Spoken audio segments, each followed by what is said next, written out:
never dive alone. That is the #1 rule in freediving. So if you dive with a buddy, you're supposed to be safe, right? But that is not always the case. So let's talk about this, because there is more to it than just having a buddy, right? But first, guys, we still have the Black Friday deal going on. So you can join the underwater squad for $9 USD only. And until the 3rd of December, Black Friday week, you get a masterclass, the Breathwork masterclass, for free. Let me make a list here of things that can go wrong and why things go wrong. So first of all, in freediving courses, you do not really train to save someone's life. You learn to save someone's life. So you learn to do a rescue, for instance, at 10 meters deep, and then you get your certification, and that's it. You don't train it afterwards. You just go for your certification, and you never ever train that rescue again. People are not interested in rescue scenarios. The only reason why students are interested in this is to get their certification. And once they get their certification, they're done. They don't practice rescue scenarios anymore.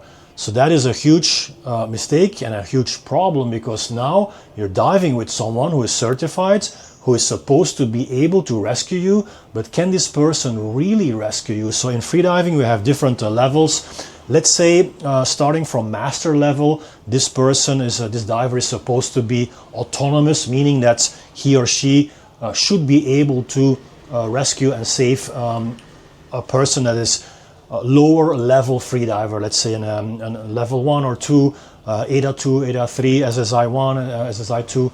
So if you're a master freediver, which I think is SSI 3 or an ADA 4, or just in other systems like apnea total, they call it master diver. It doesn't matter.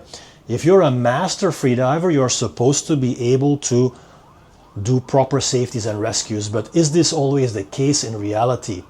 It's not. So people don't train for this, and people are also not prepared for this, because in a course, when you're going for your master course or your instructor's course, your supervisor, he or she will say, well, now we're going to practice a rescue. So this student here is going to fake a blackout, is going down, is going to blow some bubbles, simulating a blackout. Then you're going to go after him and perform the rescue procedure.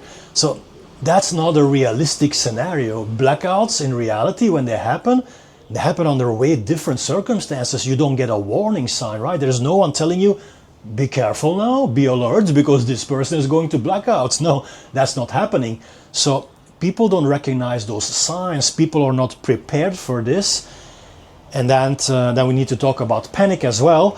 So when a person blacks out for real and you are safetying this person, either you are looking at him from the surface or you are down already, and then you see that person blacking out, most of the time, because you're not prepared for this, and because you have not trained for this, and because you've never rescued a person in real life, you will enter in panic. So that happens a lot when a person really blacks out. The safety diver, the person who is supposed to save your life, goes into panic. And now we have two people in danger. We have a person that's blacked out already, and then we have the safety diver that is panicking underwater.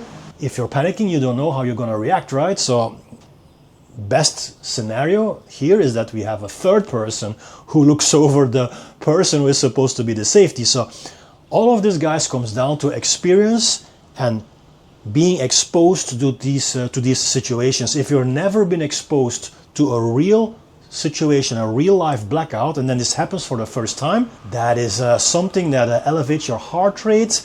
It makes you enter in panic.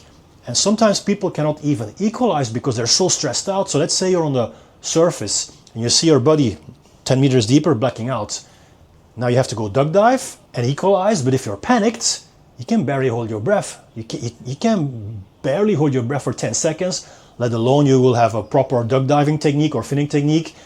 And the biggest problem of all, because of all the stress, you will not be able to equalize. So if you can't equalize, you can't even dive to 3 meters. Because you will burst your ears already if you don't equalize at 3 meters.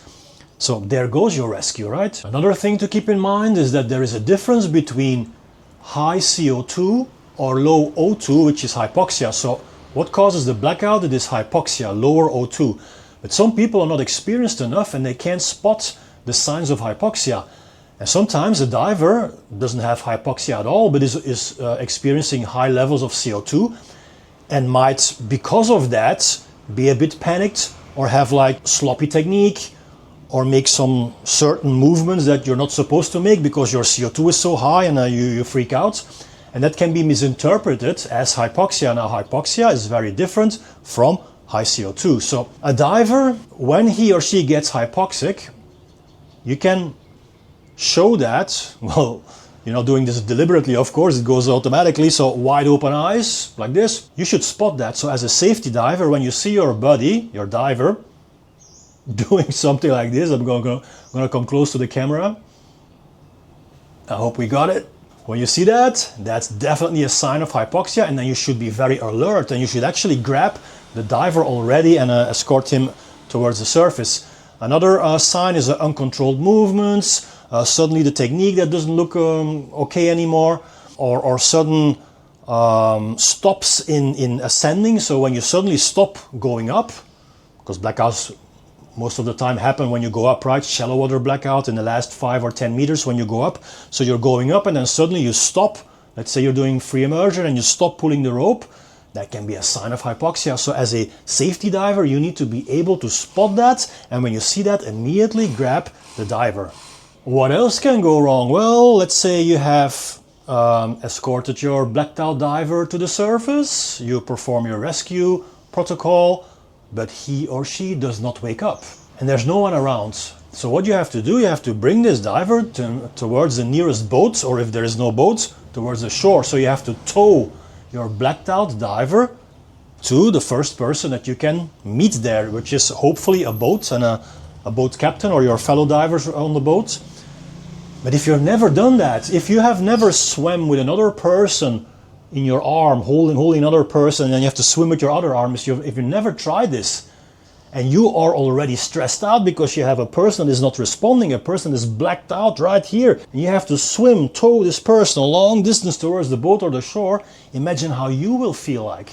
These are all situations that you are not prepared for in a course. So you have to be exposed to this, and you have to tell your buddies, hey, today, why not try a rescue scenario? Why not, instead of diving 1 meter deeper and setting another PB, why not practice rescue scenarios today, including towing someone towards the boat? What also happens a lot is during the surface protocol, so when the diver surfaces and then takes off the facial gear, so you take off your mask and then say, I'm okay, and you do the okay sign, like this, I'm okay. Some safety divers, they already think that the dive is over and they don't even pay attention. This happens, I've seen this with my own eyes when the diver surfaced, held on to the buoy and performed a rescue procedure. Sorry, not the rescue procedure, the recovery procedure. The safety diver was looking away. Now, when do blackouts happen the most? It is right at this moment. Most blackouts, they don't even happen underwater, they happen at the surface. We call that a surface blackout. So the diver comes up, everything still seems to be okay, holds on to the buoy or the line, however the setup is, takes off the facial gear, the goggles or the mask, says I'm okay, and then goes into an LMC, loss of motor control, and still blacks out. As a safety diver, you have to look at your diver and hold him or her so he doesn't slip back into the water. Now let's talk about fun diving. So when we do the typical freediving training, we are on a buoy with a line, and of course that's where you're going to be. But if you're doing fun diving, which is watching the fish, the corals, and you're in a group, how is this going to happen? Safetying people, because when you're two people, one is going to go down and the other one is a safety diver. So you stay at the surface, and then at a certain time of the dive, you go down and meet each other somewhere halfway. So let's say the diver is diving to 20 meters. You as a safety diver on the surface, when the diver is at 20 meters, he turns. That's when you go down from the surface. You go down to around 10 meters. And by the time you are there at 10 meters, the diver himself will be also at 10 meters. And then you both swim up. You as a safety diver are watching the diver.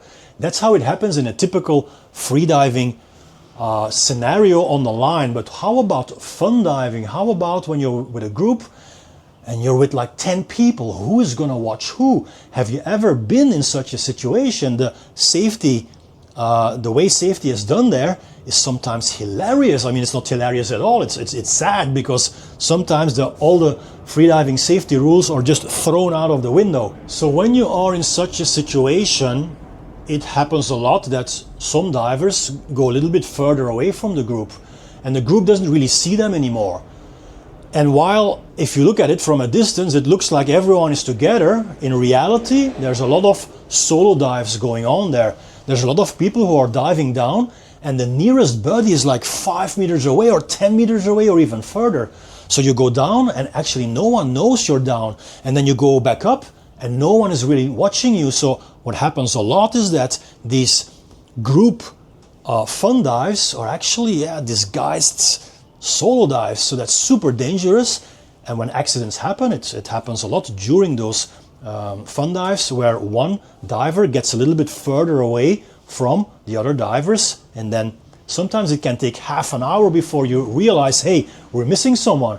It has happened that the whole session was done, everyone went back to the boats, and only then they realized they were missing a person, and this person was already dead, of course, by then. So what's going wrong, in my opinion, in freediving in general, the freediving courses, is that there is too much emphasis on passing the student from one level to another, and this is all, of course, to make money. As the certification organization system is built with having a sales funnel in mind.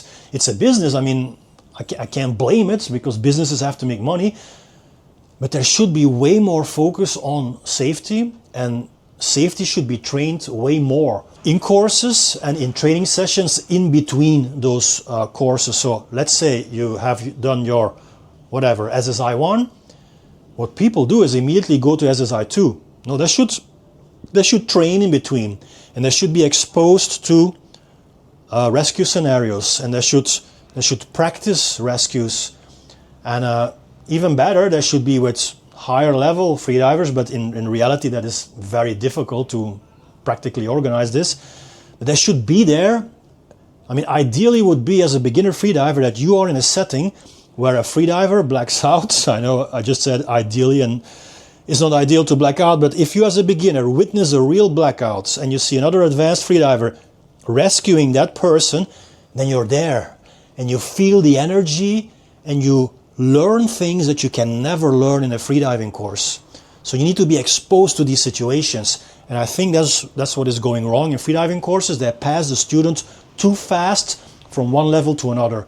All of that to, well, create more business, of course. And last but not least, guys, and this, I mean, I can't understand this. Some people don't understand that body mass, how much you weigh, is important. If you're a 100 kilo man and your buddy is a 50 kilo female and you black out, how do you think she is going to swim you back up to the surface from, let's say, 10 or 15 meters? Or even in a pool. If you're a grown-ass man and you sink down to the bottom of a pool at 3 meters and you're diving with your daughter, your 14-year-old daughter, I'm just coming up with an example, and you think, well, she knows the rescue procedures. How do you think a 14-year-old girl is gonna pick a grown-ass man up from the bottom of a pool and get you out of there? That's not gonna happen. So your body needs to be physically strong enough to swim you back up.